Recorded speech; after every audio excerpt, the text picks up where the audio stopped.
शब्दसमूहाबद्दल एक शब्द. सरावासाठी प्रश्न. पुढे दिलेल्या प्रत्येक समूहाबद्दल योग्य शब्द निवडा. नेहमी घरात बसून राहणारा. जो बाहेर न जाता सतत घरातच असतो त्याला घरकोंबडा म्हणतात. पाण्यात राहणारे प्राणी. जल म्हणजे पाणी आणि चर म्हणजे वावरणारे, म्हणून पाण्यात राहणारे जलचर.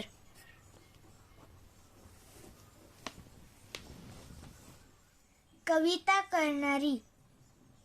कविता करणाऱ्या स्त्रीला कवयित्री म्हणतात, पुरुषाला कवी म्हणतात, म्हणून पर्याय क्रमांक 1. भाषण ऐकणारा. जो ऐकतो तो श्रोता आणि जो भाषण देतो तो वक्ता, म्हणून पर्याय क्रमांक 3. घोडे बांधायची जागा. घोड्यांच्या निवाऱ्याला पागा किंवा तबेला म्हणतात. गोठा गाई म्हशींसाठी असतो, म्हणून पर्याय क्रमांक 2. देव आहे असे मानणारा. देवावर विश्वास असणारा आस्तिक आणि न मानणारा नास्तिक, म्हणून पर्याय क्रमांक 4.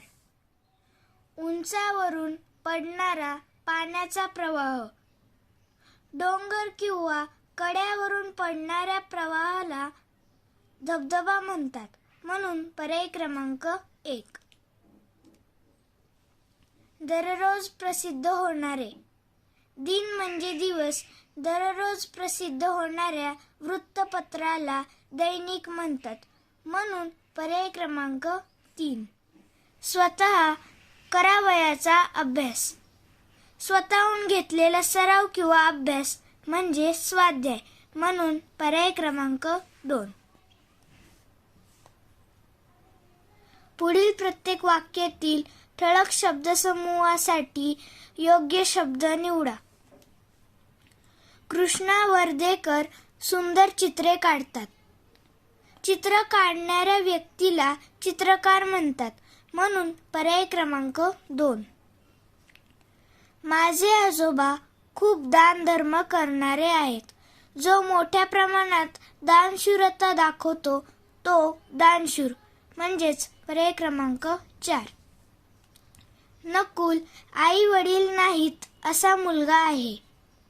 ज्याला पालक नाहीत अशा मुलाला अनाथ म्हणतात, म्हणून पर्याय क्रमांक 1. आमच्या घरात देवापुढे सतत जळणारा दिवा आहे. देवासमोर जो अखंड दिवा जळत ठेवलेला जातो त्याला नंदादीप म्हणतात, म्हणून पर्याय क्रमांक 1.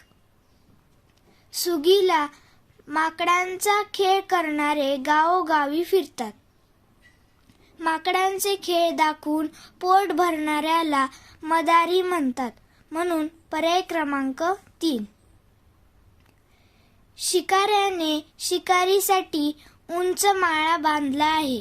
जंगलात शिकारीसाठी झाडावर किंवा उंचावर बांधलेल्या जागेला मचाण म्हणतात, म्हणून पर्याय क्रमांक 2.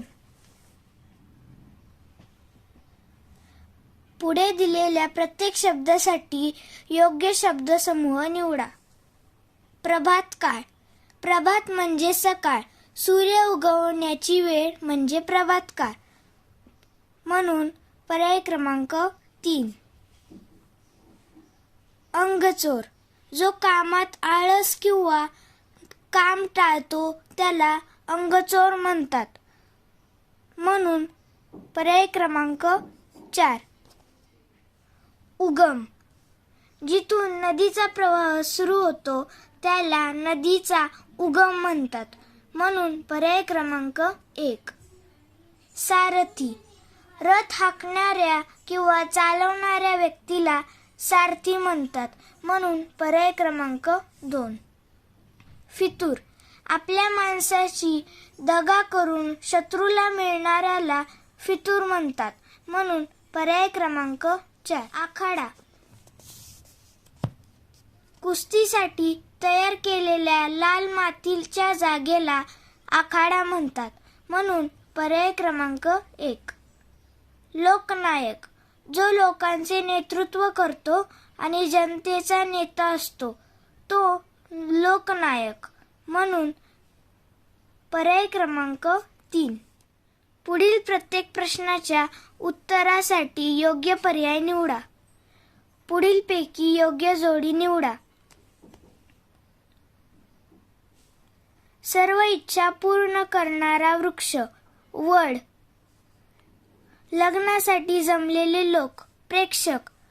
रोग्यांची शुश्रूषा करणारी, परिचारिका.